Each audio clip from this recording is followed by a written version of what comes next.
Amerikaning Hong Kongdagi bir bexatarlik mulozimat shirkati Xitoyning Xinjiang ishlab chiqarish qurilish bengtuvani bilan mashq markazi qurilish kelishimi imzolagan. Reuters agentligining xabarida chegara mulozimat guruhi bayonot e'lon qilib, Xinjiang ishlab chiqarish qurilish bengtuvani bilan mashq markazi qurish kelishimi imzolaganligini bildirgan. Kelishim mazkur shirkat bilan Xinjiang ishlab chiqarish qurilish bengtuvanining tumshuqdagi Savxo sanoat bog'cha markazida imzolangan.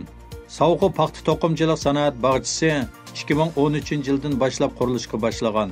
Onun ishlab chiqarish sexlarining bir qismi 2017-yili 4-oyda, qolgan qismi 2018-yili 2-oyda ishga kirishgan bo'lib, mazkur sanoat bog'chasi Xitoy hukumatining 3 milliondan ortiq Uyg'urlarni lagerlarga qamab, uning bir qismini har qaysi joylardagi to'qimchilik sanoat korxonalarida majburiy emgak selayotganligiga doir uchurlar keng tarqalgan mezgilda ishga kirishgan edi.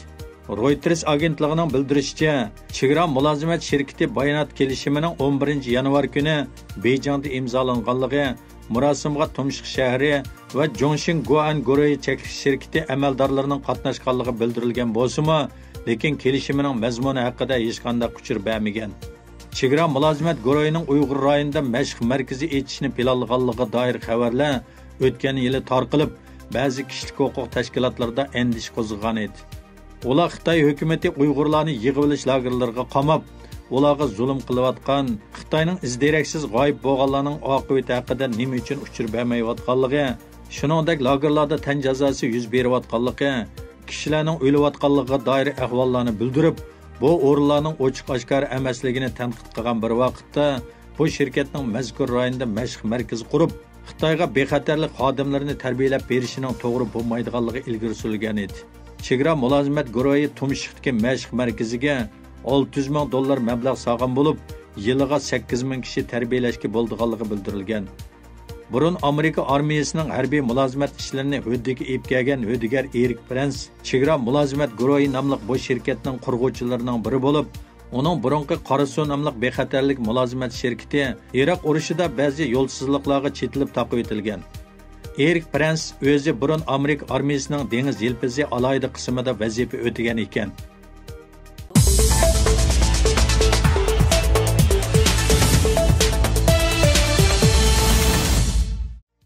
Erkin Osiyo radiosi xabarida Beyjingda echilayotgan 13-navbatli xalq qurultiyi 2-umumiy yig'iniga qatnashayotgan atalmish Xinjiang vakillar o'miki 5-mart kuni hukumat xizmatidan berilgan dokladini maxsus muzokara qilgan. Bu jarayonda buningdan keyingi xizmatning umumiy nishoni haqida ba'zi qarorlar e'lingan. Tangirtog' to'rining 6-martdagi xabarida Xitoy sekretari Chinchongo o'mak boshlig'i bo'lgan mazkur vakillar o'makiga o'mak yig'ini ochgan. Chinchongo so'z qilib Xitoy bosh ministri Li Keqiangning hukumat xizmati haqida bergan dokladini to'liq qo'llaydiganligini, o'zlarining Xi Jinping boshchiligidagi Xitoy rahbarlik qatlami bekitib bergan siyosiy prinsip o'lchami va siyosiy mavqe, siyosiy prinsip, siyosiy yo'nalishda Beyjing bilan yuksak birdaklikni saqlaydiganligini bildirgan. Shuningdek, Xi Jinpingning Xinjiang xizmati haqidagi muhim ko'rsatmalarini to'liq ijro qilib, partiya markaziy komitetining Xinjiangni idora qilish strategiyasini bo'libmi ijtimoiy muqimlik va uzoq mazgillik aminlikni amalga oshirishga bel bog'laydiganligini bildirgan. Yig'inga qatnashgan o'mak a'zolaridan Erkin Emirbaqi, Shuhrat Zokir va Bengtuanning qo'mondoni Sun Jinglingmi fikr bayon qilib, Xi Jinpingning rahbarligida Xinjiang xizmatida zo'r ilgirlash bog'liq keldi. Buningdan keyin bu nuqtalarni texmo yuksaltiramiz degan. Dunyo Uyg'ur qurultiyining bayonotchisi Dilshod Reshid bu vaqt fikr qilib, Chinchongoning bu xil bayonotlari buningdan keyin Uyg'ur jamiyatida duch kelayotgan bostirishlarning texmo eg'rilishidiganligidan berilgan besharat dedi.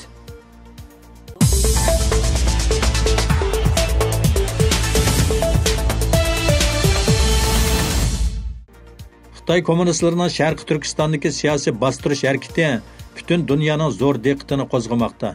Birlashgan Davlatlar Tashkiloti Kishilik huquq oliy kengashining yangidan tayinlangan raisi Michel Bachelet zo'r turkumdagi Uyg'urlarning lagerlarga solinishi, g'oyib bo'lib ketishi va tutqun qilinishi, Norsiyada bolalarning ziyonkashlikka uchrashi, Xitoyning izderaksiz g'oyib bo'lganlarning oqibati haqida nima uchun uchur bermayotganligi, shuningdek lagerlarda tan jazosi yuz berayotganligiga doir ahvollarni tekshirish uchun Uyg'ur diyoriga berishni talab qildi. Reuters agentligining xabarida Michel 6-martdagi Birlashgan Davlatlar Tashkilotining Kishilik huquq oliy kengashida doklad berib, o'zining Sharq Turkistonga bordiganligi va naq maydon tekshirishida bo'ladiganligini bildirgan.